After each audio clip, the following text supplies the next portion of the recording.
Hello. Je sais pas pourquoi je fais cette vidéo, mais je sais pas si c'est en réponse au fait que, si je le sais en fait, il y a mon youtubeur préféré qui a repris les vidéos. Et je sais pas, ça a fait naître en moi une magie, plein de choses. Et ça m'a rappelé pourquoi je m'étais lancée sur YouTube il y a 4 ans quand je suis partie au Vietnam. Et pourquoi j'étais partie au Vietnam et tout. Cette simplicité, cette authenticité qui s'est vachement perdue sur YouTube. Je sais pas ce que vous en pensez, mais c'est vrai que ça s'est vachement professionnalisé. Maintenant, il y a carrément des émissions un peu en mode télé et tout sur YouTube. Ouais, je sais pas quoi faire, je vais me préparer en même temps que je vous parle. Et même sur les autres réseaux, on est toujours là. Enfin, quand on crée du contenu, on est toujours là en mode ok, il faut que ça plaise à l'algorithme, faut que ça plaise aux gens, faut que ça soit rapide, faut que ça soit impactant très vite.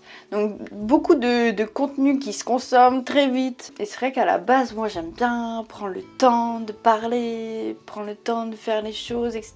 Mais par exemple aujourd'hui sur Instagram, si tu commences à parler dans ta story pendant 1000 ans, et ben Insta te banne et tes followers, tes abonnés ne voient pas ta story quoi. Je sais pas comment je peux essayer de m'occuper de mes cheveux sans pour autant que ça touche tout le temps le micro quoi. Tout ça pour dire que j'aime bien ce format YouTube, j'aime bien, mais le format, voilà, à l'ancienne, très authentique et tout, je sais pas, je pense que ça me manque. Ça me manque et en même temps ça me ressemble de ouf, donc je pense qu'il faut que je reprenne. Je sais même pas si je vais poster cette vidéo. C'est très, genre là j'ai pris ma caméra, j'ai mis le micro, je suis en mode pas coiffée, pas préparée, à la one again, mais je m'en fous, je m'en carre. C'est, je sais pas, c'est moi. Et genre voilà, ça, en fait je sais pas, je suis contente et je me sens, j'ai l'impression de faire un comeback genre 4 ans en arrière, mais en ayant évolué, en ayant énormément évolué parce que j'ai appris tellement de choses sur moi depuis, même pas 4 ans, 5 ans, depuis 2019, j'ai appris tellement de choses sur moi. J'ai appris mon hypersensibilité, mes peurs, mes angoisses, j'ai travaillé dessus, sur mes blessures. Bon, forcément, il y a encore des choses à travailler. Je pense qu'on travaille certaines choses tout le long de notre vie. Mais ouais, la Jess d'il y a 5 ans et la Jess d'aujourd'hui, mais rien à voir quoi. Rien à voir. Et je sais que, par exemple, ce youtubeur-là, qui est Jean-Loup Lebrun, coucou si tu passes par là. J'adorais ses vidéos, c'était beaucoup de développement personnel en voyage, mais beaucoup de mindset, etc. Je le consommais, j'adorais ses vidéos, je comprenais ce qu'il disait, j'essayais de l'intégrer, mais j'étais trop jeune. J'avais pas mon vécu d'aujourd'hui. Je pouvais pas mettre en application ce qu'il me disait parce que il me manquait du vécu, mon propre vécu. Il fallait que je comprenne des choses de moi, il fallait que j'apprenne à me comprendre mon fonctionnement, ce que je voulais faire dans ma vie. Il fallait que je rencontre des personnes plus ou moins saines pour aussi me rendre compte qu'on ne vit pas dans le monde des bisounours et aussi comprendre comment je fonctionne, que ça soit le syndrome du sauveur, ma dépendance affective.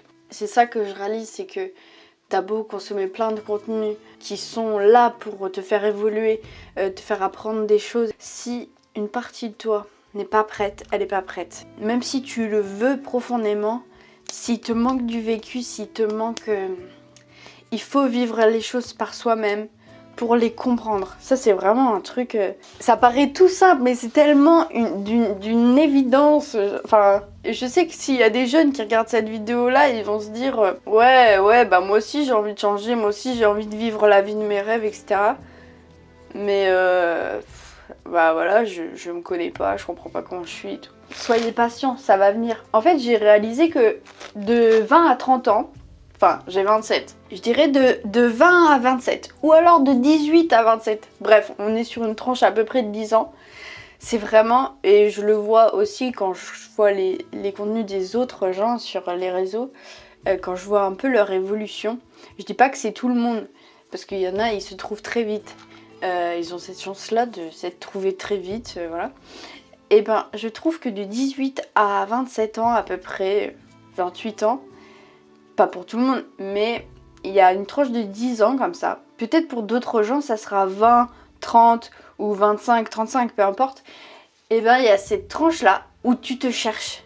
Genre, qui je suis moi en tant qu'individu, qui je suis, quelles sont mes valeurs, comment je fonctionne, pourquoi je ressens telle émotion dans telle situation, pourquoi je suis tout le temps attirée par les mêmes personnes, pourquoi dans le monde professionnel j'arrive pas à faire ceci, j'arrive pas à faire cela, pourquoi pour moi justement dans le monde professionnel j'arrive trop à faire ceci mais dans ma vie perso c'est le chaos, nanana.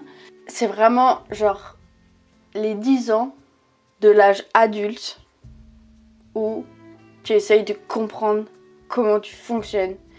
Et une fois que tu as compris comment tu fonctionnais, déjà c'est waouh, tu creuses, tu répares un peu, tu bricoles quoi, avec tout ce que tu as déjà vécu.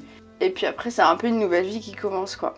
Et moi c'est un peu ce qui s'est passé il y a quelques mois juste après ma rupture. Et je dis pas que c'est elle qui a été le déclencheur parce qu'il y a eu plein de déclencheurs.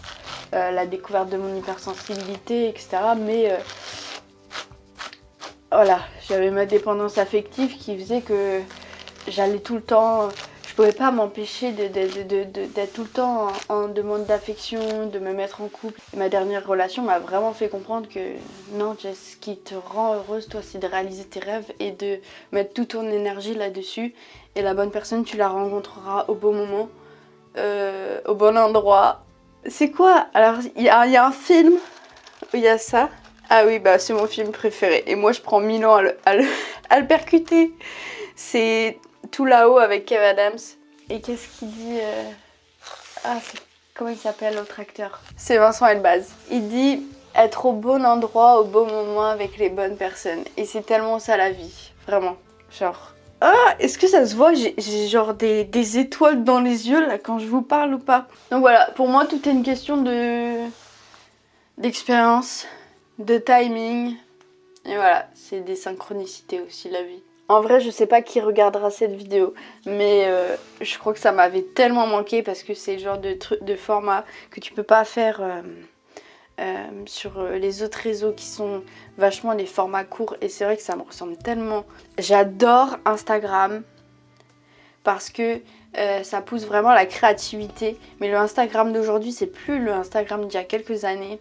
Et n'importe quel créateur qui crée pour n'importe quelle raison, que ça soit parce que de base il est artisan, ou il tient un restaurant, ou alors il fait de la création de contenu, en voyage, de mode, peu importe, et ben n'importe quel créateur vous dira que oui, les choses ont changé et qu'aujourd'hui t'es plus en mode à vouloir obéir à l'algorithme parce que sinon personne te voit. Mais je pense qu'à un moment donné, Instagram, ils vont être obligés de changer ça parce que les gens vont partir.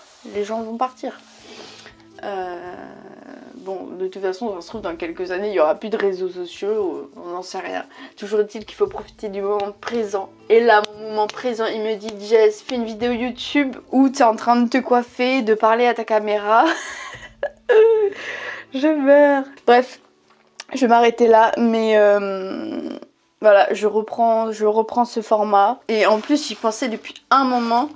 Donc voilà, je sais pas, là c'était un signe qu'ils reprennent lui aussi, et je me dis ok, maintenant j'ai vécu plein de choses en 4-5 ans, et j'ai appris plein de choses. Je suis plus du tout la même Jess que celle qui est partie au Vietnam. Et allez voir ma vidéo, ma première vidéo. Je suis au Vietnam au milieu des rizières et je suis toute boursouflée. Bon, je dis pas que j'ai minci, mais un petit peu, je suis moins bouboule quand même, non? Bref, on s'en fout de toute façon, mais voilà. Trop contente. Bref, je vous dis je sais pas quand, et puis je sais pas si je vais faire un petit montage. Je pense que je vais faire quelque chose d'hyper basique parce que c'est ce qui me ressemble, quelque chose de simple, naturel, authentique, minimaliste, du jazz. J'espère que ça vous a plu. Si vous venez d'arriver, bah écoutez, bienvenue dans l'aventure. Sur Instagram, j'appelle ma communauté la Panda One Family. Donc bienvenue dans la Panda One Family. Et puis voilà. À très vite. Voilà. C'était incroyable. Incroyable.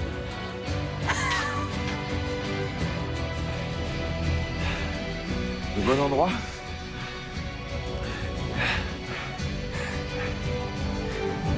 Les bonnes personnes.